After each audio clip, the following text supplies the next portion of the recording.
Another day, another vlog. Welcome to the James Christian Vlog.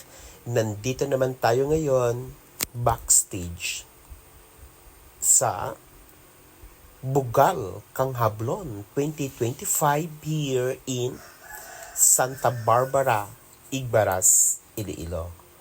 Of course, bisibisihan sila sa preparation nila mamaya 8 p.m.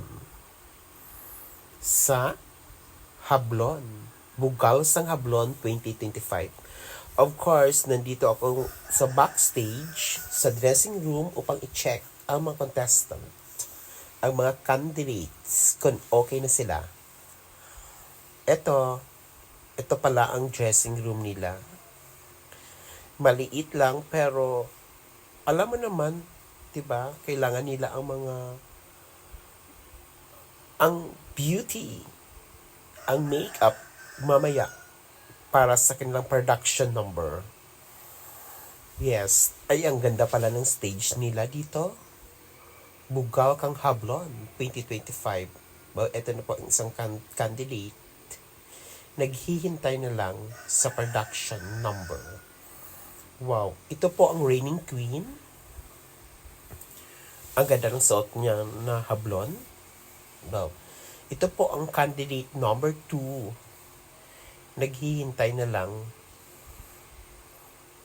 Then, napakaganda ang kanyang suot. Wow.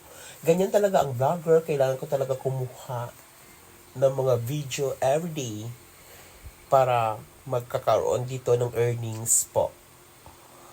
Kahit busy ako, pagod ako, eto pa rin ako, nagkakaroon po ako ng mga video everyday, every night, kasi yung gabi ay ginagawa ko pong araw.